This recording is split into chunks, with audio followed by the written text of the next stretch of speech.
ஐஸுக்கு சிறுதானிய சத்து மாவு கஞ்சி வச்சேன். இந்தாங்க, நீங்களும் ஒரு டம்ளர் குடிச்சிட்டு போங்க, தெம்பா இருக்கும். கேழ்வரகு கம்பெல்லாம் முளை கட்டி அம்மா அரைச்சி வச்சிருந்தாங்களே, அந்த மாவு தானே? ஆமாமா, இந்தாங்க.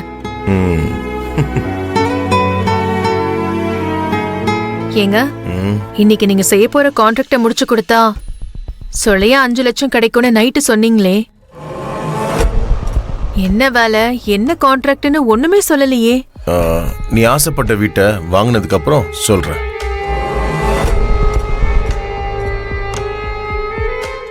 இல்ல, எதுக்கு கேக்குறேன்னா, இந்த வேலை கொடுத்தவங்க கிட்டே நல்லா ஒட்டிக்கிட்ட அனுசரிச்சிருந்தீங்கன்னு வச்சுக்கோங்களேன், அடுத்தடுத்த வேலை யாருக்கும் போகாம நீங்களே செஞ்சிடலாம்ல. நமக்கு லாபம் கிடைக்கும், இன்னொரு வீடு கூட வாங்கிடலாம். இதை முதல்ல நல்லபடியா முடிச்சிட்டோம்னா மற்றதெல்லாம் தானா நடக்கும்.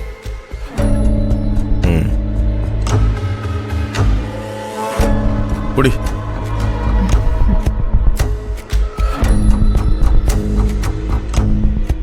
ஐசு, அப்பா வெளில கிளம்பிட்டேன், சேட்டை பண்ணாம இரு. மாதவா, மா 3 நாளைக்கு உன்னை வெளியே போக வேண்டாம்னு சொன்னேன்ல.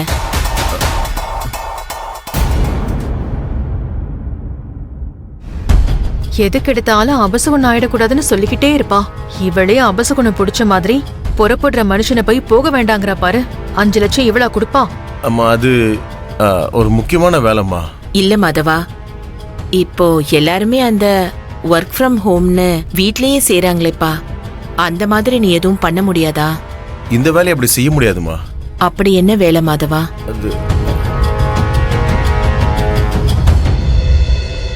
வந்து சொல்றேம்மா, எல்லாரும் எனக்காக வெயிட் பண்ணிட்டு இருப்பாங்க. அப்புறம் டைம் ஆயிடுச்சுன்னா இந்த வாய்ப்பு வேற யாருக்காவது போயிடும்மா. நம்ம குடும்பம் இருக்கிற நிலைமைக்கு இதை விட்டா ரொம்ப கஷ்டமாயிடும்மா.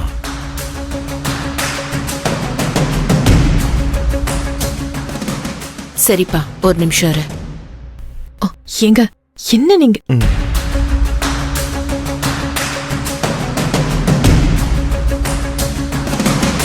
மாதவா,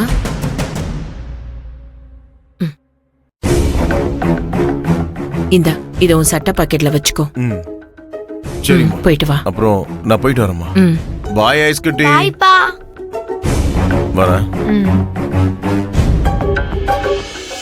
மா, என்ன ஆசீர்வாதம் பண்ணுங்கம்மா. ஒரு நல்ல கம்பெனிக்கு இன்டர்வியூக்கு போயிட்டு இருக்கேன். நல்லா இருப்பா, நல்லா இரு. இந்தா.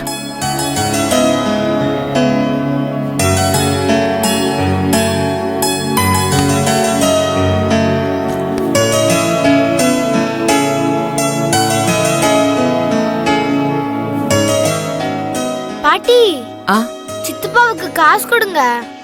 சும்மா சீனு, காசு வேணுமா? இல்லம்மா, நான் சமாளிச்சுக்கிறேம்மா.